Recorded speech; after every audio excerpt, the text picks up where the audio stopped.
My mom would be at all my sporting events. Let's say I was playing football, okay? My mother would be on the sidelines, and if the play on the field started going one way, my mother would run along like, Mark, get him, get him! I'd be like, oh my gosh.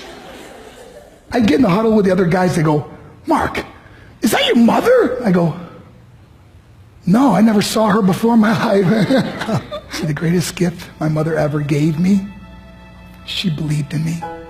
I have overdosed on drugs on 3 occasions where I should have been dead. But I believe I was kept here for a reason. You show me your friends, I will show you your future. How do I know this? I hung out with losers, and I became the biggest loser of them all because I gave up everything I dreamt about as a little boy because of who I chose to surround myself with. My friends would drive me home at 2, 3, 4 in the morning. We'd be drunk and high, laughing in the car. We'd pull up in front of my house in New York. They go, Mark, the light's on. I go, oh man, my mother's up.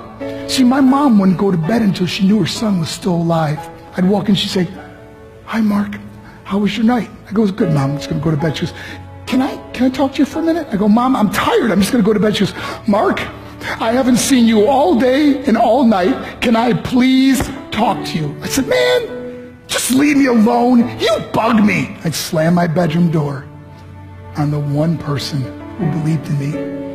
I was on a worldwide tour and we were wrestling overseas in Japan. After my wrestling match, I went upstairs in my hotel room and I fell asleep. There was a knock at my door at 3 o'clock in the morning. I got out of bed, I looked through the safety window and I could see it was a Japanese promoter. So I opened the door and he said, Mark, you need to call home. There's been an emergency. I went and got on the hotel room phone. I called back to the United States and said, hey, what's going on? They said, Mark, I don't know how to tell you this. I said, just tell me what happened. All of a sudden they started crying. They go, Mark, I can't tell you. I said, just say it. They said, Mark, your mother died. I just threw the phone down. I ran out of my hotel room. I took the elevator to the lobby, and when the doors opened up, I just ran out into the street. I mean, there was no cars, there was no people. It was 3 o'clock in the morning.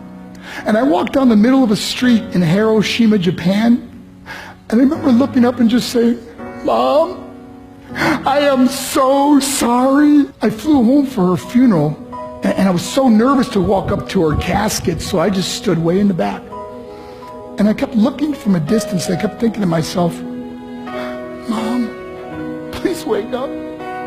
Please get up. And then I finally got the nerve to walk up to her. And as I got closer, I could see my mom for the first time. I mean, she was so beautiful.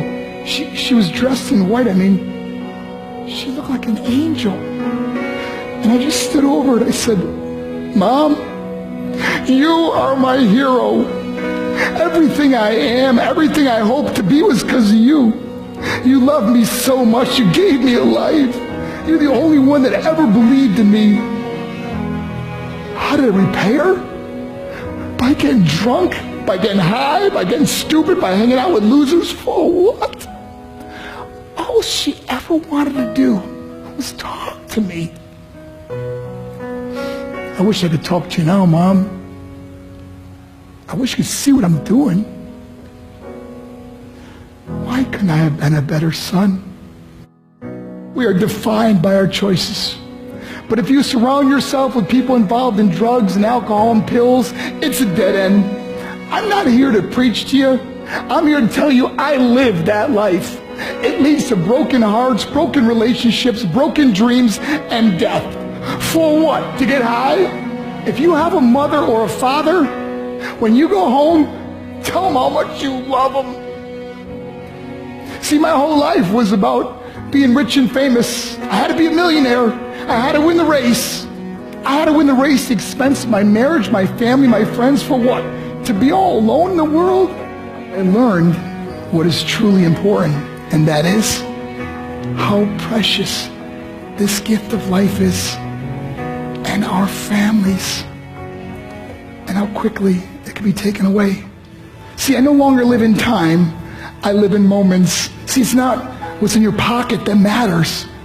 It's what's in your heart that truly matters. Love Love is just a word until somebody comes along and gives it meaning. You're the meaning.